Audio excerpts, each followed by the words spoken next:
गुरुर्ब्रह्मा गुरुर्विष्णु गुरुर्देवो महेश्वर गुरु साक्षात् परं ब्रह्म तस्मै श्री गुरुवे नमः।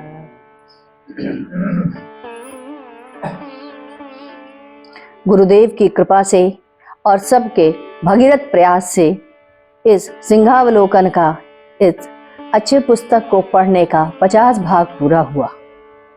आइए अब इसके आगे भी पढ़ते हैं।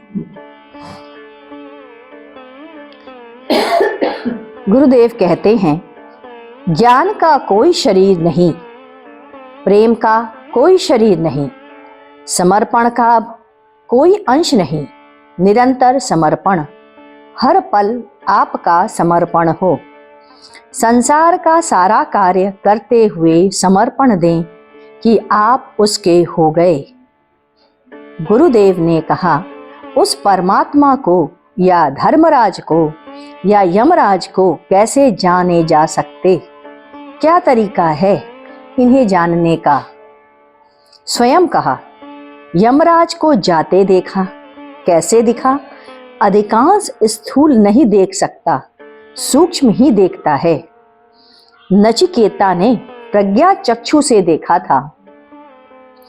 गेठे एक यूरोपियन दार्शनिक, उसने अपनी आत्मा को प्रकाश के रूप में देखा था। गोपियां मुक्त हुई या नहीं, या गोपियों के सिर का दर्द नहीं था, यह कृष्ण जाने। सब कुछ उन्हीं के ऊपर छोड़ दिया था।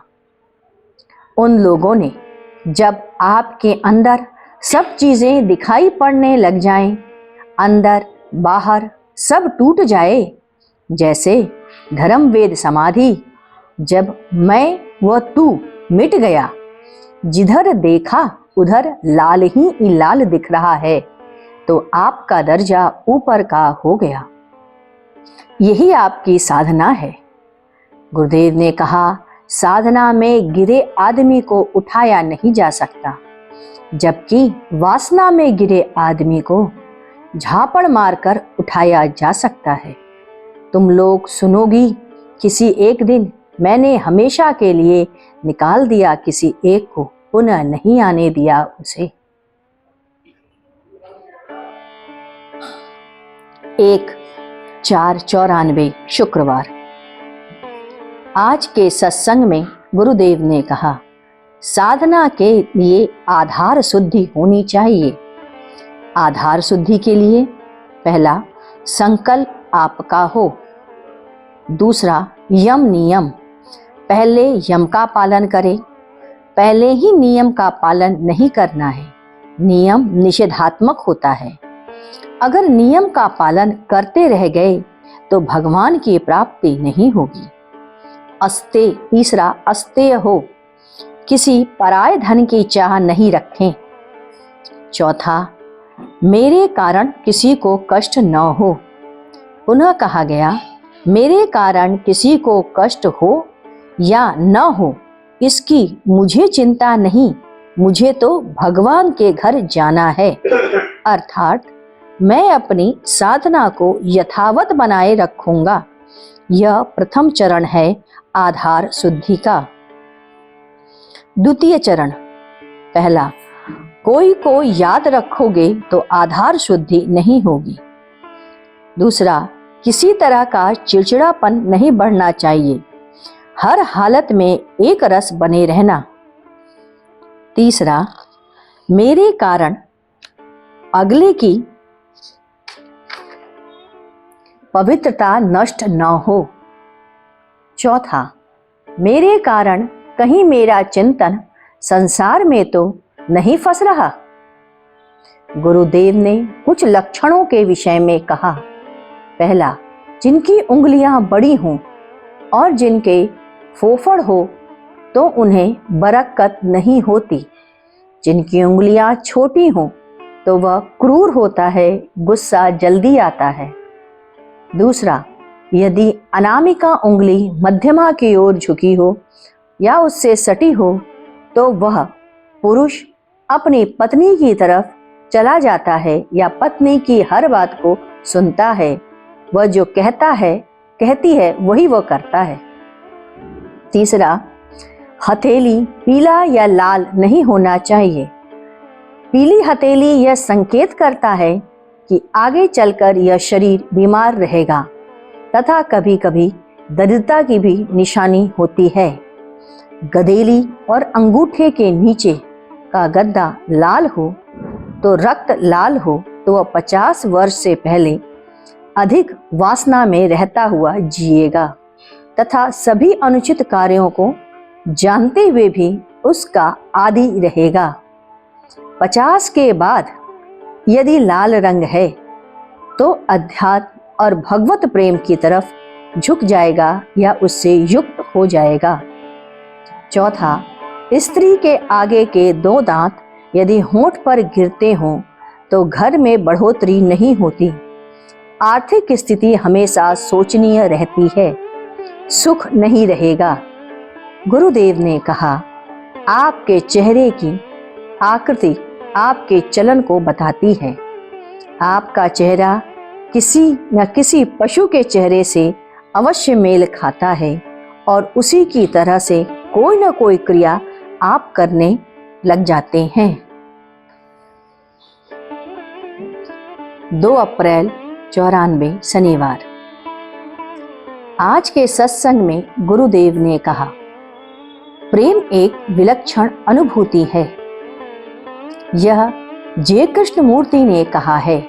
गुरुदेव कहते हैं, प्रेम में विचार नहीं होता। पिता और पुत्र में प्रेम नहीं होता, उनमें मोह होता है। पति का प्रेम एक तरल प्रेम होता है।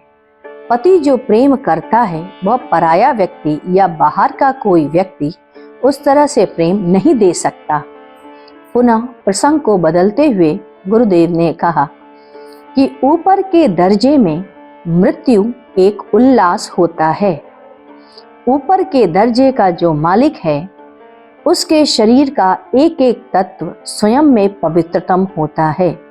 अतः संत यदि कोई मरता है तो उसकी राख को माथे पर लगाते हैं। संत का 10वां या 13वां बहुत ही आनंददायक होता है। प्रायः देखा गया है कि कुछ अदृश्य शरीर भी दृश्यमान होकर भोजन करके चले जाते हैं। अतः ऐसे ही संतों की मिट्टी साधना कक्ष के पास रखनी चाहिए। वह सभी वस्तुएं जो नित्य संत स्पर्श करता है, जैसे कुर्सी, कपड़ा, वस्त्र, सभी में प्राण आ जाता है। वह बड़ा ही कारगर होता है। उसकी मिट्टी पास में है या उसका स्पर्श किया हुआ वस्तु आपके पास में है तो अनुचित आत्मा कभी भी प्रवेश नहीं करती। गुरुदेव ने कहा, यह स्थल टूटा फूट जाएगा तब यहाँ पर एक देवालय बन जाएगा।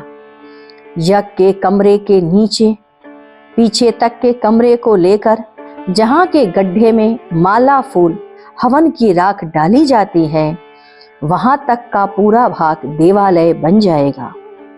2 व्यक्तियों का जन्म होगा जो आज की गाथा को गा गा कर कहेंगे। जब उनका कार्य पूरा हो जाएगा तो अचानक किसी एक दिन किसी क्षण अपना शरीर त्याग कर विलुप्त हो जाएंगे। कोई जान भी नहीं पाएगा कि वे कहां से आए और कहां गए।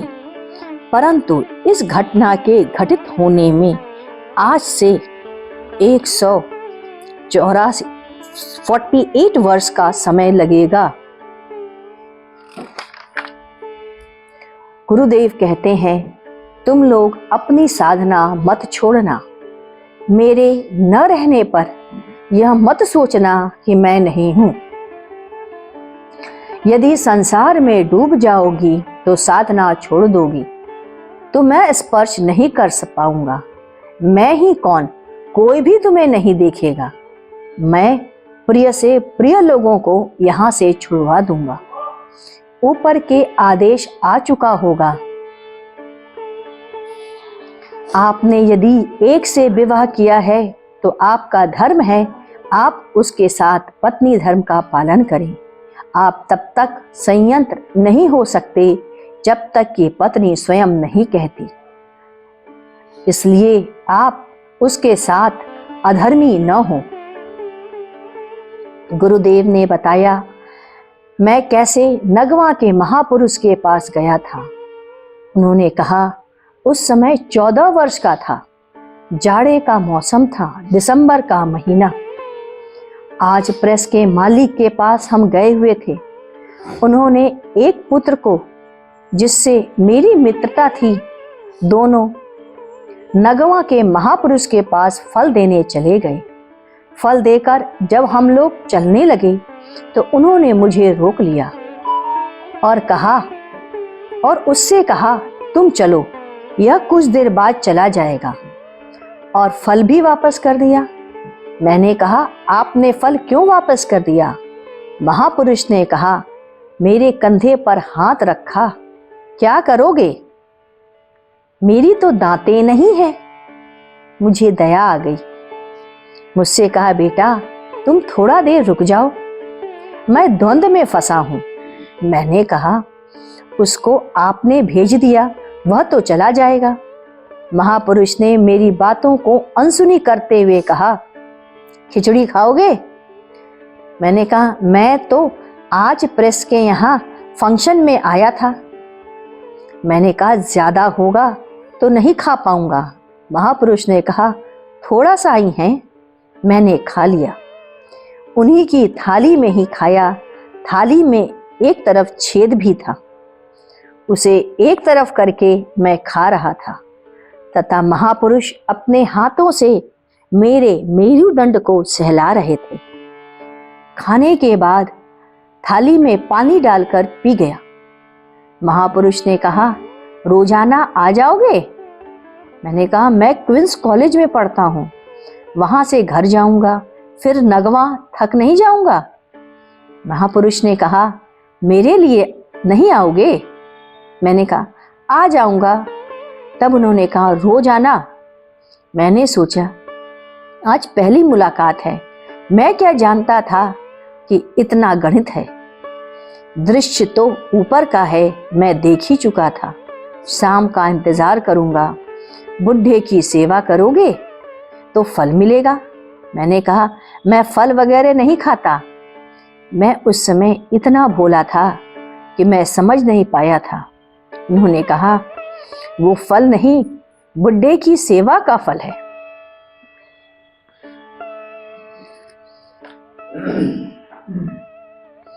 आइए चले कुछ देर भगवत कीर्तन, गुरु कीर्तन करें। ओम गुरु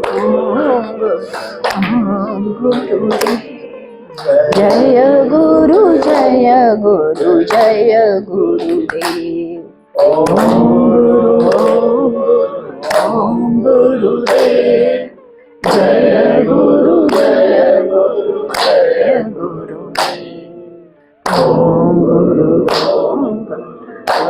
गुरुदेव जय गुरु जय गुरु जय गुरुदेव। ओम